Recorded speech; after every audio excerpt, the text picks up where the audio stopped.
Di tengah mimpi indahku di tidur siang yang nyenyak, tiba-tiba aku mendapat telepon.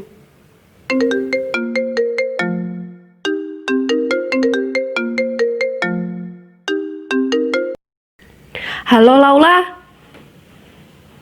Halo, apa sih ngagetin? Kamu pasti baru bangun tidur ya? Iya, kenapa? Ayo kita bikin video, Dika udah nungguin nih, pasti kamu lupa ya? Video apa? Video tes manajemen rekod. Loh, sekarang? Kemarin? Ah, iya, iya, iya, iya. Di Zoom kan? Iya, cepet ah.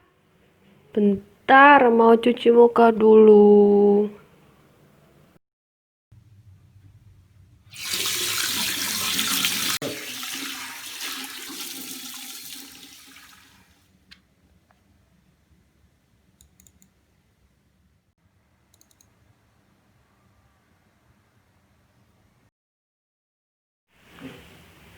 Halo semuanya, aku Laula.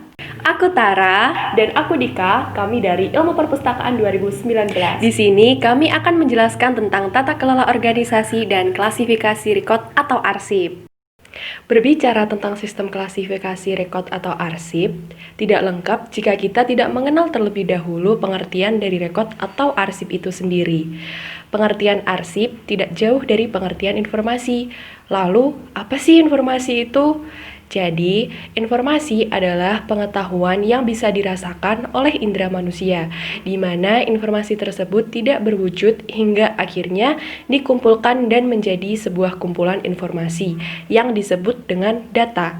Ketika direpresentasikan sebagai data dalam sebuah dokumen, informasi kemudian dapat disimpan, dikomunikasikan, dan digunakan. Informasi adalah data yang telah disusun dan diolah hingga bermakna dan berguna. Informasi dapat berupa data, gambar, teks, dokumen, dan suara. Nah, sedangkan arsip adalah catatan-catatan yang telah dipilih untuk disimpan permanen karena nilai administratif, informasional, hukum, dan sejarahnya sebagai bukti bisnis resmi organisasi. Nah, bagian arsip ini bertanggung jawab untuk membantu dalam mengelola catatan untuk melindungi bukti berharga dari operasi organisasi. Nah, bagian ini juga memastikan catatan dengan nilai arsip disimpan dan tersedia. Dalam pelaksanaannya, dibutuhkan sebuah manajemen atau peraturan yang berfungsi untuk mengatur, mengelola, hingga mengembangkan sebuah rekod. Nah, berdasarkan ISO 15489 tentang record management, karakteristik arsip itu ada 4, yaitu autentik, andal, integritas, dan berguna. Kalau arsip yang autentik itu apa sih? Jadi, arsip autentik itu adalah arsip yang dapat dibuktikan. Untuk penjamin autentisitas arsip, organisasi harus menerapkan dan mendokumentasikan kebijakan dan prosedur yang mengontrol pembuatan, penerimaan, pengiriman, pemeliharaan, dan penyusutan arsip untuk menjamin pencipta arsip sah dan teridentifikasi, serta arsip itu dilindungi terhadap penambahan, penghapusan, perubahan, penggunaan, dan penyembunyian yang tidak sah. Jadi, aturan proses, kebijakan, dan pengelolaan arsip harus diimplementasikan serta didokumentasikan untuk menjamin autentisitas arsip. Gitu.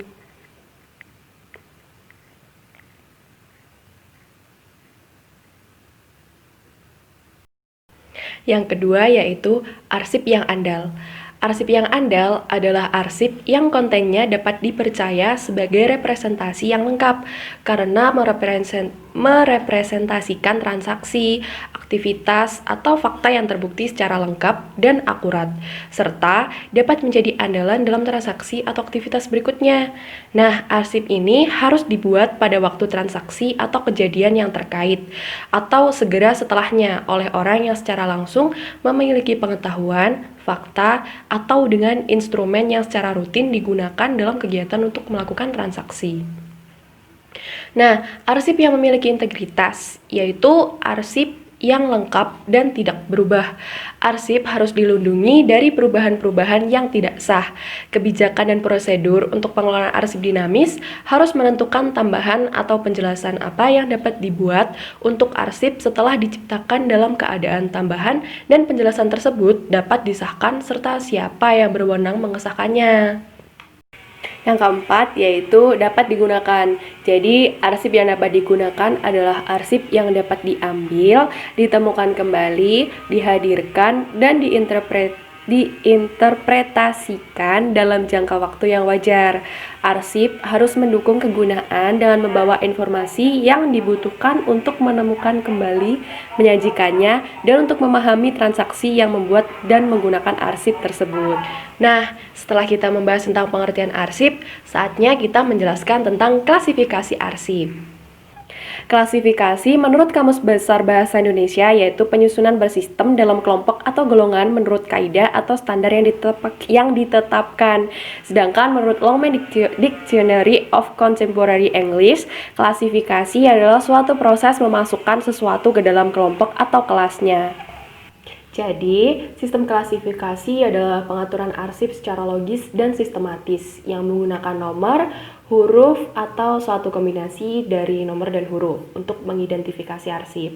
Ada 4 sistem dasar untuk mengklasifikasi arsip, yaitu alfabet, numerik, alfanumerik, dan kronologis. Berdasarkan International Organization of Standardization tentang Records Management, klasifikasi adalah identifikasi sistematis atau penataan aktivitas bisnis atau arsip ke dalam kategori sesuai dengan logika struktur konvensi, metode, dan aturan prosedur. Sedangkan menurut Undang-Undang Nomor 43 Tahun 2009, klasifikasi arsip ini digunakan untuk mendukung pengelolaan arsip dinamis yang efektif dan efisien bersama-sama dengan tata naskah dinas, jadwal retensi arsip, serta klasifikasi keamanan dan akses arsip. Kalau menurut ISO 154891 tentang Records Management, klasifikasi arsip ini dapat diterapkan untuk arsip tunggal atau pada tingkat agregasi. Jadi, sistem klasifikasi arsip adalah himpunan ketentuan dan konvensi yang diterapkan dalam pengaturan organisasi tertentu untuk mengklasifikasi, memberikan judul, serta menemukan kembali arsip dan informasi lainnya. Nah, proses klasifikasi ini membantu menjelaskan, mengatur, dan mengontrol informasi. Proses ini menciptakan ketertiban dalam memahami apa yang dilakukan oleh organisasi dan bagaimana melakukannya. Di dalam perpustakaan, klasifikasi digunakan untuk mengatur informasi berdasarkan subjek untuk memfasilitasi penemuan sumber daya. Nah, dalam hal ini, klasifikasi arsip dilakukan untuk tujuan mengelola arsip dan informasi lainnya sesuai dengan konteks organisasi. Nah, klasifikasi ini sering banget kita jumpai dalam kehidupan sehari-hari. Misalnya, pakaian di dalam lemari disusun menurut klasifikasi tertentu, seperti pakaian untuk kerja atau kuliah dikelompokkan menjadi satu, pakaian untuk pesta di kelompok lain, dan pakaian di rumah di kelompok lain. Penggolongan itu dilakukan untuk memudahkan kita memilih serta menggunakannya. Jadi, kalau kita ingin pergi kuliah, diambil baju untuk kuliah, bukan baju untuk di rumah. Ya, seandainya tidak digolong-golongkan nih, akan terjadi kesulitan manakala kita akan mengambil baju. Misalnya, ketika kita mau pergi ke kebun, kita justru mengambil pakaian untuk pesta. Kan aneh dan lucu. Hal serupa juga terjadi di lingkungan manajemen arsip dinamis. Secara sederhana, klasifikasi ini merupakan proses yang mengategorikan atau mengelompokkan arsip dinamis dalam susunan tertentu. Proses tersebut berlaku bagi arsip dinamis kertas ataupun elektronik. Yang pertama yaitu klasifikasi fungsional. Nah, klasifikasi fungsional adalah sebuah klasifikasi yang digunakan untuk melaksanakan fungsi koleksi badan korporasi. Apabila kita lihat lingkungan sekitar, misalnya di perpustakaan nih, di sana juga ada klasifikasi. Salah satu klasifikasi yang paling banyak digunakan di perpustakaan Indonesia itu DDC atau biasa kita kepanjangannya Dewey Decimal Classification. Nah, namanya yang desimal itu membuat semua ilmu pengetahuan ini terwujud dalam bentuk buku yang dibagi menjadi 10 kelas utama. Nah, 10 kelas utama itu yaitu 000 untuk karya umum, 100 filsafat, 200 agama, 300 ilmu pengetahuan sosial, 400 ilmu bahasa, 500 ilmu pengetahuan alam, 600 teknologi, 700 kesenian, 800 kesusastraan, 900 geografi dan sejarah. Nah, setiap kelas utama ini dibagi lagi menjadi 10 kelas sesuai dengan pembagian desimal. Misalnya, ilmu pengetahuan sosial dibagi lagi menjadi 300 ilmu pengetahuan sosial, 310 statistik umum, 320 ilmu politik, 330 ekonomi, 340 hukum, 350 administrasi umum dan ilmu militer, dan masih banyak lagi. Nah, setiap kelas ini masih dibagi lagi. Misalnya kelas 320 dibagi menjadi 321 yaitu sistem pemerintahan, 322 hubungan antara negara dan kelompok terorganisasi, 323 hak warga negara, 324 proses politik. Dan masih banyak. Nah, setiap subkelas tersebut masih dapat dibagi lagi. Lalu timbul pertanyaan nih, apakah klasifikasi yang digunakan di perpustakaan dapat diterapkan untuk manajemen arsip dinamis?